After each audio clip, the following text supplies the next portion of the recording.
أعوذ بالله من الشيطان الرجيم وسواء عليهم أأنذرتهم أم لم تنذرهم لا يؤمنون إنما تنذر من اتبع الذكر وخشي الرحمن بالغيب فبشره بمغفرة وأجر كريم إنا نحن نحيي الموتى ونكتب ما قدموا وآثارهم وكل شيء أحصيناه في إمام مبين واضرب لهم مثلا أصحاب القرية إذ جاءها المرسلون إذ أرسلنا إليهم اثنين فكذبوهما فعززنا بثالث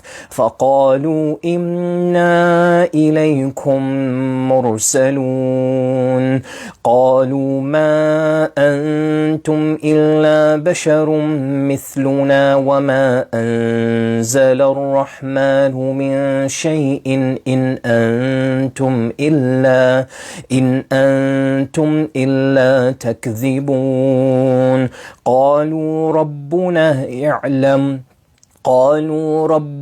يعلم إنا إليكم لمرسلون وما علينا إلا البلاغ المبين قالوا إنا تطيرنا بكم لئن لم تنتهوا لمرجمنكم وليمسنكم منا عذاب أليم قالوا طائركم معكم أئن ذكرتم بل أنتم قوم مسرفون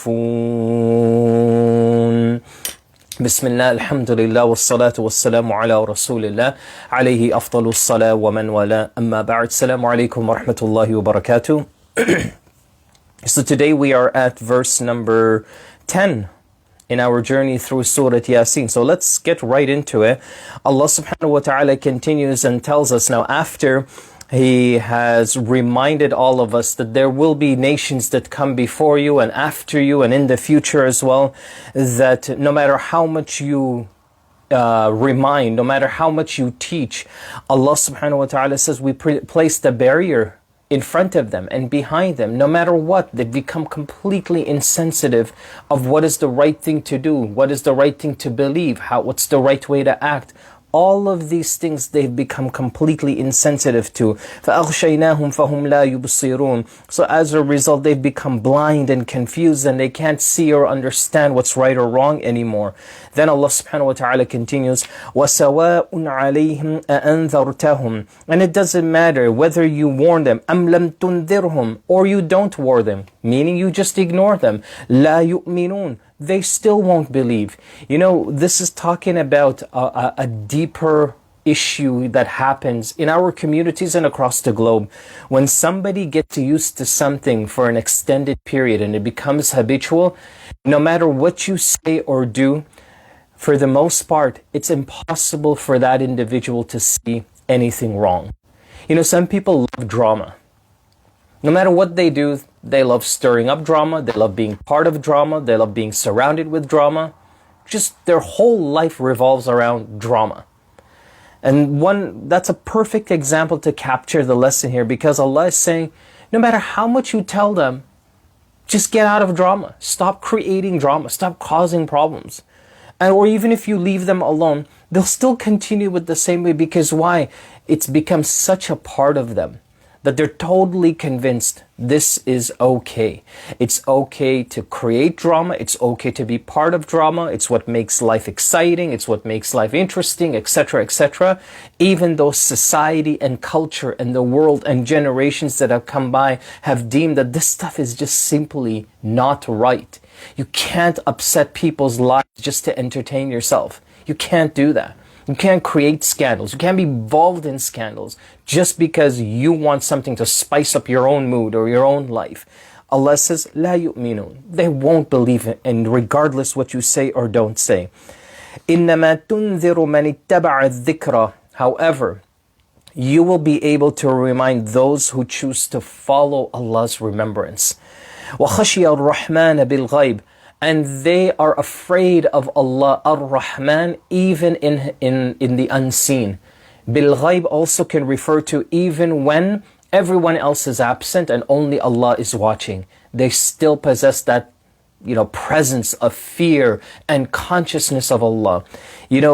This ayah kind of puts everything into perspective, that true Iman is when somebody preserves and protects Iman when no one is around, when they're alone. And actually, our Prophet ﷺ did tell us that one of the 7 categories of people that are shaded on the Day of Judgment is going to be someone that remembers Allah when they are alone, حَتَّى فَاضَتْ عَيْنَاهُ, until their eyes well up with tears. So they're emotionally moved by the remembrance of Allah and reflecting on Allah and thinking about the day that you'll meet Him, you'll be accountable, everything you've said and done. And they start thinking about these things so much that they're moved emotionally with tears, and they become frightened and saddened because they know they could have changed certain things, they could have done better. When somebody is in that state, that's when you know that they are true followers of Allah subhanahu wa ta'ala. So the litmus test to see if your Iman is authentic and real is how strong and real your Iman is when nobody is around. It's just you and Allah. And some of the ulama said that's one of the ways that you can break the shackles of heedlessness.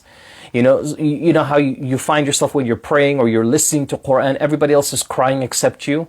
Everybody else is moved emotionally except you. Well, one of the ways to crack that and to be able to soften your heart so that you can respond and react with similar, levels of emotion is that you constantly remember Allah subhanahu wa ta'ala when you are alone. Because if you can do it when you're alone, then it becomes a piece of cake when people are around you. فَبَشِّرْهُ بِمَغْفِرَةٍ وَأَجْرٍ كَرِيمٍ. Look how much Allah loves it when you remember Him by yourself. And you remember Allah, and as a result of that remembrance, you follow His commands, you follow His teachings. Look how Allah subhanahu wa ta'ala loves this so much. He says, فَبَشِّرْهُ. Congratulate them. بِمَغْفِرَةٍ. With Allah's forgiveness. وَأَجْرٍ كَرِيمٍ. And a noble reward based on every single deed. Remember, ajrun, this is one of the many words in the Quran to describe reward. Ajrun means for every deed you've done, the reward that is equivalent to that deed, whatever the reward is in response to that deed, that's called ajrun. So one deed, one reward, or 10 rewards, whatever the case is. Hasanat and thawab are a little bit more. Allah is saying, I'm not going to leave any stone unturned. Every single act of goodness and righteousness you've done, I promise you, you're going to get the reward, bi'idhnillah. May Allah subhanahu wa ta'ala count us from amongst them. Allahumma ameen. Inna nahnu nuhyi al-mawta. We indeed are going to give life to those who have, to the dead. وَنَكْتُبُ مَا قَدَّمُوا وَآثَارَهُمْ. And we're going to write down everything that they've put forth. وَآثَارَهُمْ. Athar is actually footprints. So everything you left behind. Allah subhanahu wa ta'ala, even the legacy that you left behind is brought forth and accountable in the sight of Allah. What'd you do? What kind of teachings did you leave behind? This is actually something particularly for parents. When you have children, and the only thing that they can remember about you is how long, you were on the phone, how much TV you watched, how you never taught them the religion, never sent them to classes. They wanted to make Hajj. And some parents discourage their kids from making Hajj too early. No, save that when you get much older. Why are you thinking about that now? You're only 19, you're only 20, get to school. I can never understand, and I mean, over time I started to realize and learn just how, our priorities, how much of that has shifted, that, till this day there are cultures that are so inclined to, you've got to work, you've got to go to school, these are the priorities, these are the things you should be concentrating on before marriage, before Hajj, before Umrah, before this, before that. And it's important to balance the two. I'm not saying that one is completely unimportant, has no relevance to life. It is important. And generally speaking, when parents want you to get an education and get a good job, they're looking out for your best interest. They have good intentions for you.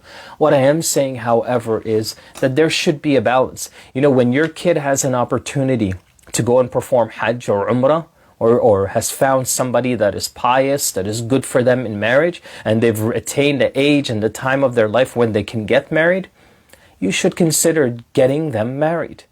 You know, it's a great chance, it's a great opportunity for them, and certainly, you know, once you do it for the right reasons, it will be nothing but good for them in this world and in the akhirah. And so you try to support all of the good things that Allah subhanahu wa ta'ala places in front of you, and utilize them as best as you can, insha'Allah ta'ala. So, inna nahnu nuhyi al-mawta وَنَكْتُبُ مَا قَدَّمُوا وَآثَارَهُم وَكُلَّ شَيْءٍ, and everything أَحْصَيْنَاهُ. أَحْصَيْنَا from أَحْصَى means we're going to meticulously count them. فِي إِمَامٍ مُبِينٍ, in a road that is so clear. Imam, one of its meanings is also a clear path or a road. Allah will document and keep track of everything that was put forth on this path of Sirat al-Mustaqim. وَضُرِبْ لَهُمْ مَثَلًا أَصْحَابَ الْقَرْيَةِ إِذْ جَاءَهَا الْمُرْسَلُونَ. Allah is going to shift His attention now to a different theme. وَضُرِبْ لَهُمْ, and strike for them the example. أَصْحَابَ الْقَرْيَةِ, a group of men from a particular village. إِذْ جَاءَهَا الْمُرْسَلُونَ, they came as messengers to them. Now, who are these people? Ashab, it's in plural. So we know that it's more than two. So let's say for the sake of argument, it's at least three or more. Who are these people? Some of the scholars of Tafseer said these were followers of Isa alayhi salam. Others said, Wallahu alam, these were actually messengers. They each were messengers themselves. Who are they? What are their names? We don't know. Allahu a'lam. And you know why that's important? Because Allah doesn't want you to concentrate on who they are or what their biographies are. Allah subhanahu wa ta'ala wants us to concentrate on their story. That's where your focus should be. That's what you should be thinking about. You know, very often when we listen to conversations, lectures, and we look at narrations and stories, we have a tendency, and again, when I say we, you know, just generally speaking, some students have a tendency of asking all the wrong questions. You know, when you hear Ashab al-Qarya, you know, the people of the village, how old were they? Were there any women involved? What did they eat? How did they get to that village? What color were their camels? Did they walk? What kind of shoes did they have? You're missing the point. You're missing the point. Allah subhanahu wa ta'ala doesn't give us any details. Why? Because that's not what's important here. What's important is the story. So we know that at least three of these messengers, whomever they may be, they were sent to a particular village. إِذْ أَرْسَلْنَا إِلَيْهِمُ اثْنَيْنِ. Now Allah tells you exactly. We sent two of them. فَكَذَّبُوهُمَا. Everybody accused them of being liars. So who are these two individuals? They were messengers of Allah. And they came to teach these people about worshipping Allah, spreading Tawheed, spreading the oneness of their Creator. People said, you guys are liars. Who do you think you are to come and tell us that the way that we worship, that the way that we live, that the way that we act, all of this is wrong? Who are you guys? Get out of here. You guys are a bunch of liars. فَكَذَّبُوهُمَا. They blatantly called them liars. This is where I got the title of this video from. And it's going to add to it. They're going to call them even more names. They're going to accuse them that they're cursed, that they're messed up. So it starts off with, you guys are liars. What are you talking about? And you know, till this day we have this. And sometimes when we talk about Jannah and afterlife, how often do you hear people say to you, you Muslims? Afterlife? Resurrected? Are you kidding me? You guys are crazy. And Allah subhanahu wa ta'ala over and over, we've studied these surahs and we've studied these verses in the past. Of how many times Allah subhanahu wa ta'ala tells us that if I've done it once, you're alive, aren't you? You're walking on the earth, aren't you? Before you were born, you were nothing worthy of being mentioned. So if the first time I've done it, what makes you think I can't do it again, a second time? It's so logical and so simple when you think about it that, yeah, you're right. I was born, I came from nothing, Here I am alive, walking around. I have a name, I have a life, I have an identity. And then eventually I grow older, weaker, and I die. Why can't Allah do that process all over again? Makes perfect sense. But you know, for a lot of different reasons, endless amount of reasons, you know, people and generations over time denied this whole idea. Worship a creator? Can I talk to him? How does he look? Okay, can you call him? Can you send an email to him? Maybe he'll respond. What's going on? So all of these things are critical. They are absolutely critical when you discuss the subject here of why we have prophets and messengers that teach us certain things.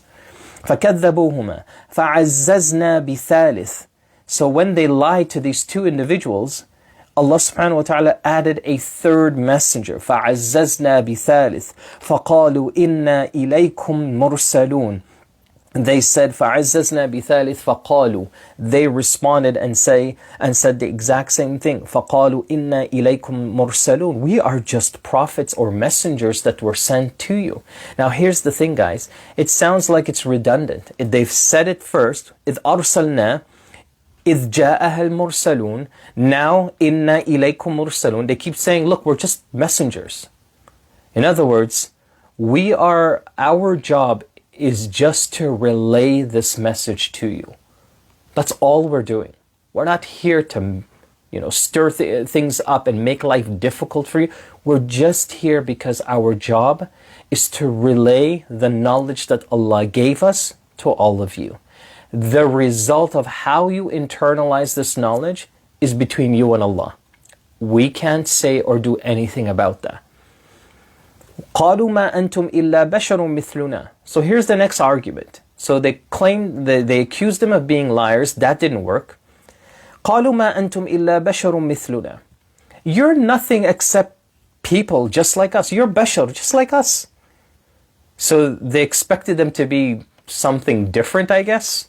An angel or some sort of human being that possessed special powers. They said, you're just like us. Go to the bathroom like us, you eat like us, you act like us, you talk like us, you look like us. Like, what's the difference? Where is it, what is it about you that would cause us to see more? By the way, this is one of the reasons how idol worship is born. When something becomes too normal, you want something that's abnormal, that's different, so you can touch and feel and relate to it differently. Human beings are attracted to that sort of thing. Right? When it's different color, different texture. So if it's as convenient as you can carve out your own idol and just associate some sort of belief system to that idol, why not? Just go ahead and do it. And it works. We just learned that when you train yourself to believe in something, you'll end up believing it. You'll end up believing it. And then it continues, وَمَا أَنزَلَ الرَّحْمَنُ مِنْ شَيْءٍ إِنْ أَنْتُمْ إِلَّا تَكْذِبُونَ.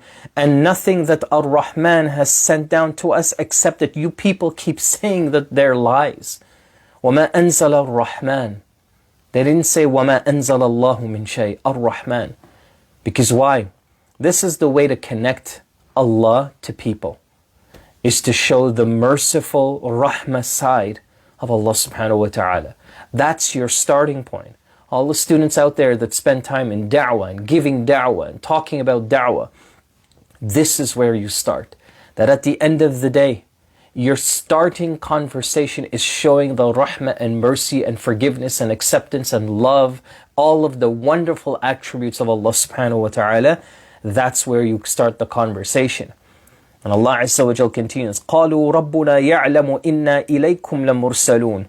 They said, our master has full knowledge that we were sent to you as just messengers. وَمَا عَلَيْنَا إِلَّا الْبَلَاغُ الْمُبِينَ. It sounds like it's just going and saying the same thing over and over. We are nothing but people that all that we can do is just relate to. وَمَا عَلَيْنَا إِلَّا الْبَلَاغُ الْمُبِينَ. Balag from the word tabligh is to convey a message openly and clearly, explicitly. Our job is not just to tell you stuff, but to be explicit and clear. When you have misunderstandings about Islam, my job is to clarify that and to make sure that you have the correct, authentic information about Islam. So when you hear things like, you Muslims, you guys want to take over our country, you want to take over our city, you want to take over our homes, what kind of religion is that? No. وَمَا عَلَيْنَا إِلَّا الْبَلَاغُ الْمُبِينَ. Look, my job is to clarify things to you and do it in a way that you really see with complete honesty and clarity. No ambiguity that this is exactly what Islam is. That's not whatever you saw on the news, whatever you saw on the internet. No, that's wrong. That's not my religion. This is what my religion truly is. And you know, brothers and sisters, I want to add that the starting point to that is, remember the extended community outside of Islam.